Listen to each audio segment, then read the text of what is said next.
Hello दोस्तों। कैसे हो आप सब? बढ़िया। तो चलो स्टार्ट करते हैं रिवीजन क्रक्स। जैसा कि मैंने प्रॉमिस किया था, हर वीडियो के अंत में एक रिवीजन क्रक्स वीडियो आपको अलग से मिलेगा या उसी वीडियो में मिलेगा। तो दोस्तों, इसका पर्पज़ यही है, एग्ज़ाम में के टाइम पे जब टाइम कम हो तो आप ये इजीली फास्टली दोबारा वीडियो देखकर रिवाइज करके आगे चले जाएं। और मेन पर्पज़ है इसका रिकॉल कराना। तो आइए स्टार्ट करते हैं।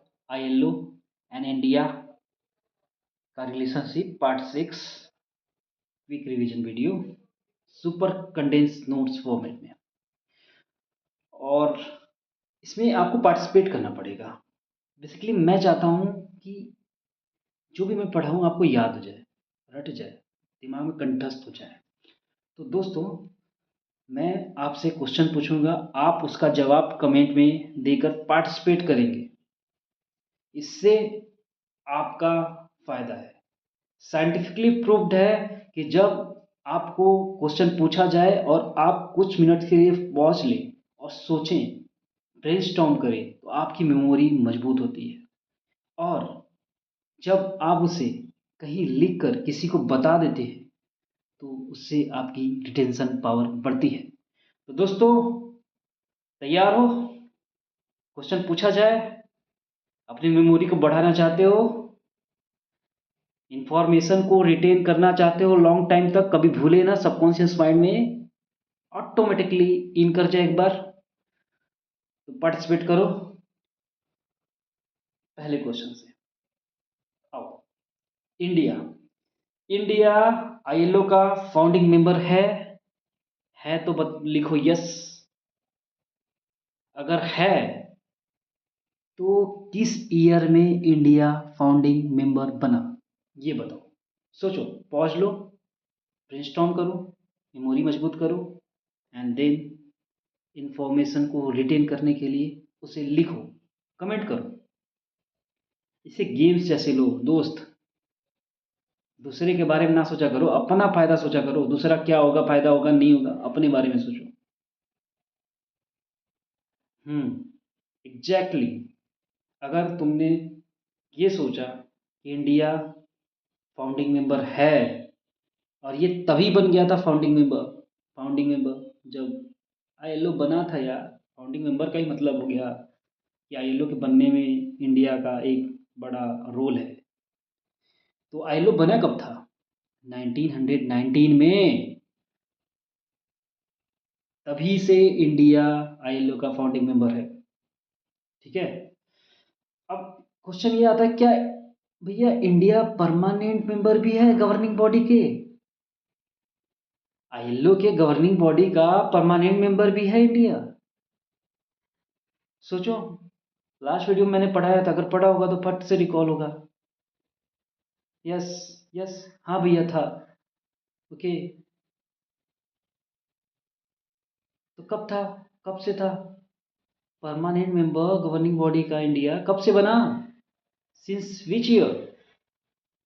ईयर बताओ। बताओ, कमेंट करो। उसी के 3 साल बाद भाई, जब इंडिया फाउंडिंग मेंबर भी था, फाउंडिंग मेंबर है आईएलओ का 1919 में, तो उसी के 3 साल बाद इंडिया परमानेंट मेंबर बन गया। किसका? आईएलओ की गवर्निंग बॉडी का। आईएलओ की गवर्निंग बॉडी का, डिसीजन मेकिंग बॉडी का परमानेंट मेंबर बन गया since 1922। 1919 plus 3 is equal to 1922। India का पहला ऑफिस, इंडिया में आईएलओ का पहला ऑफिस कहाँ पे आया बताओ, और कब आया?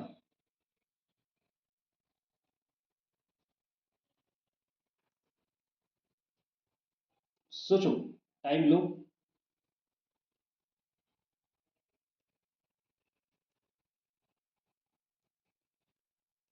अरे कम से कम यही तो बता दो किस ईयर में था।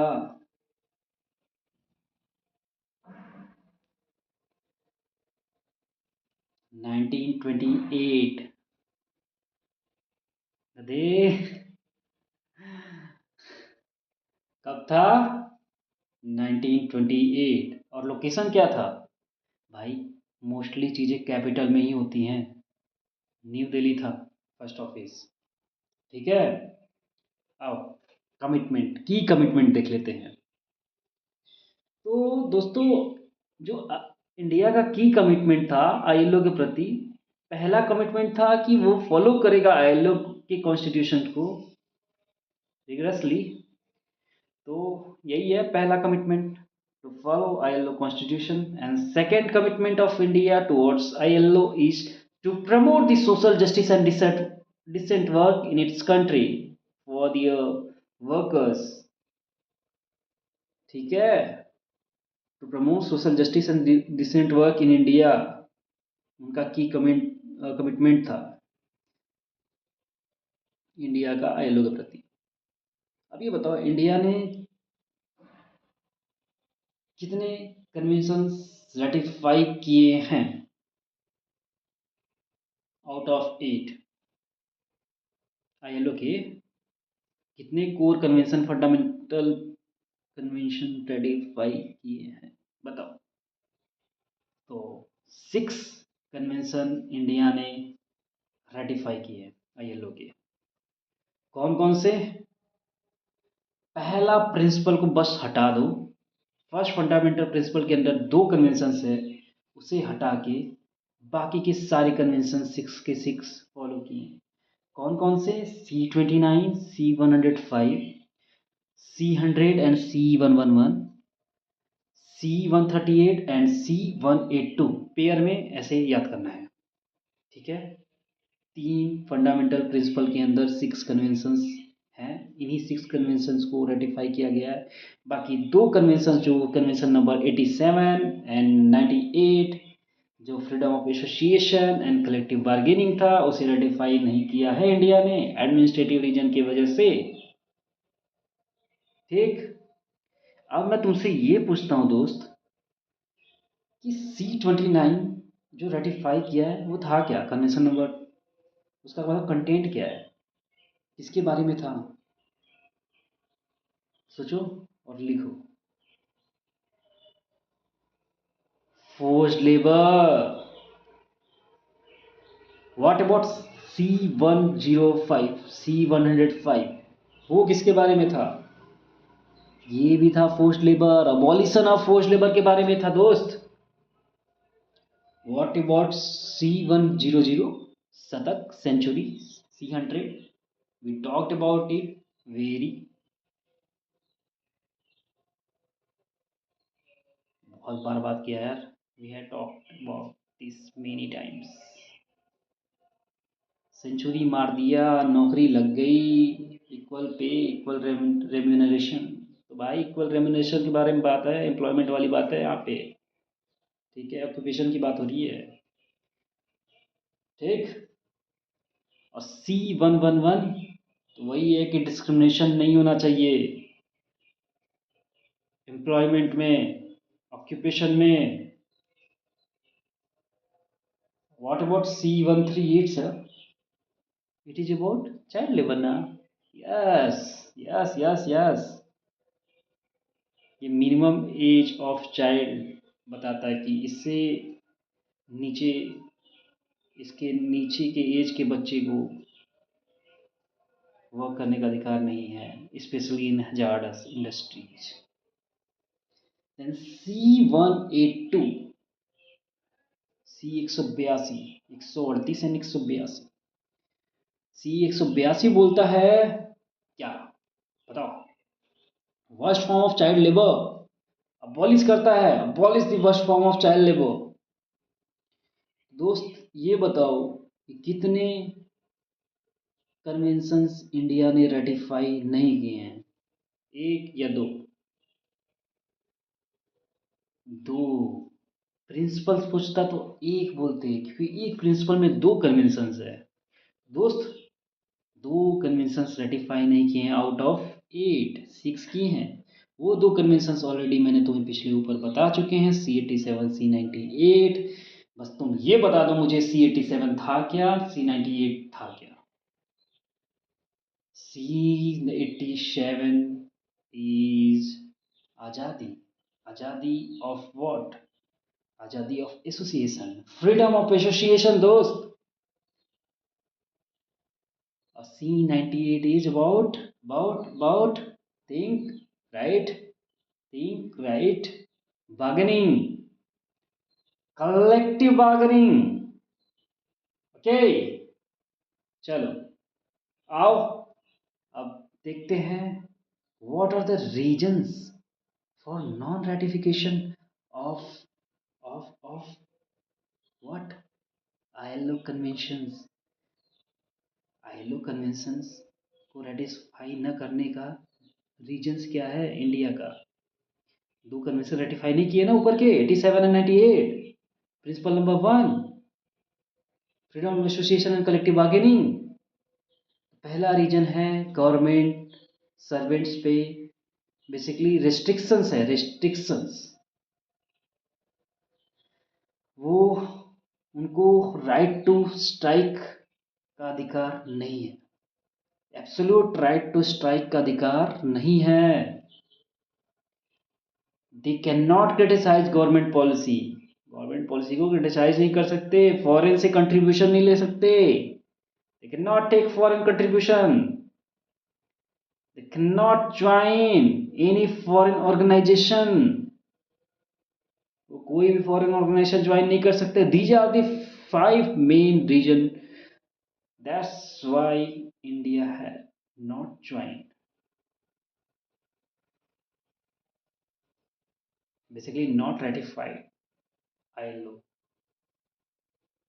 2 conventions of freedom of association and collective bargaining. So this is it about revision. Yes, okay याद हो गया होगा. मेरा पर्पज याद हो जाना है कि तुमको याद करा दो. टाइम भले से लग जाए कोई इशू नहीं, कोई हरी नहीं है. जितना पढ़ो अच्छे से पढ़ो, कंसोलिडेट करो माइंड में. एक बार जो चीज़ें पढ़ रहे हो ना उसे रिटेन करने की कोशिश करो. ये कोई वीडियो नहीं देख रहे हो कि लाइक टीवी सीरीज देख रहे हो बींज वॉचिंग करते जा रहे हो और इन्फॉर्मेशन रिटेन ही नहीं कर रहे हो. मुझे पता है तुम लोग यही करोगे. वीडियोस देखोगे लंबे लंबे लगे हुए हैं, जल्दी जल्दी देखते जाए. ये मेरा पर्पज ही था, इसीलिए तो मैं कर रहा हूँ ये कि 3 वीडियो बना रहा हूँ. अलग से मेहनत कर रहा हूँ तुम्हारे लिए. रिवीजन फिर एमसीक्यू, ताकि तुम इन्फॉर्मेशन रिटेन कर पाओ. मुझे पता है कि तुम जब लेक्चर देखोगे ना उसके बाद तुम दूसरे लेक्चर पे जाते, तीसरे लेक्चर पे जाते, चौथे पे जाते और इन्फॉर्मेशन रिटेन होता नहीं. टाइम वेस्ट हो जाता तुम्हारा. तो मैंने साइंटिफिकली इस कोर्स को ऐसे ही डिज़ाइन किया है कि तुम्हारे माइंड में चीज़ें घुस जाए, याद हो जाए, कंठस्थ हो जाए, एग्जाम में चमके और तुम स्माइल करो. अरे यार आंसर आ गया. अरे ये तो स्क्रीन पे पढ़ा था उस दिन, लेक्चर नंबर इतने में था.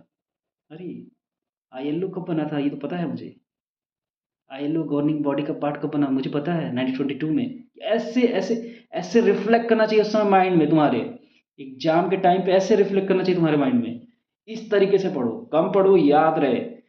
अदरवाइज वो रिग्रेट ना तुम्हें बहुत होगा जब तुम्हें एकदम इजी क्वेश्चन जब तुमने पढ़ा होगा, सुना होगा और तुम्हें लगेगा सुना सुना है बट तुम मार नहीं पा रहे हो. बहुत बेकार लगता है, बहुत बुरी फीलिंग होगी वो तुम्हारे लिए. और बाकी के सब अगर वो बेसिक्स चीज़ें करके आ रहे हो तुम नहीं करके आ रहे हो ना, तो ये तुम समझ लो कि तुम सिलेक्शन क्या, तुम डिससिलेक्शन की तरफ जा रहे हो भाई. सिलेक्शन ना होने का तुम्हारा ज़्यादा चांसेस होगा अगर तुम ऐसे करोगे. तो ट्राई करो, बार बार चीज़ों को देखो. वीडियो को देखना है बार बार देखो, बार बार रिहर्सल करो, माइंड में करो, ब्रेनस्टॉर्म करो, लिखो, बोलो. ऐसे ही चीज़ें आती हैं, सीखी जाती हैं. और अगर तुम्हें इसे रटना लगता है तो इसको रटना ही सोच समझ लो. But this is the way. फालतू कूल बनने के चक्कर में स्मार्ट वर्क वगैरह ये सब वर्ड बहुत ज़्यादा यूज करके अपने आप को डाइवर्ट ना करो. स्मार्ट वर्क ही यही है कि भाई तुम जो चीज़ें पढ़ते हो उसे रिटेन करो. ट्राई करो चीज़ें जल्द से जल्द रिटेन हो.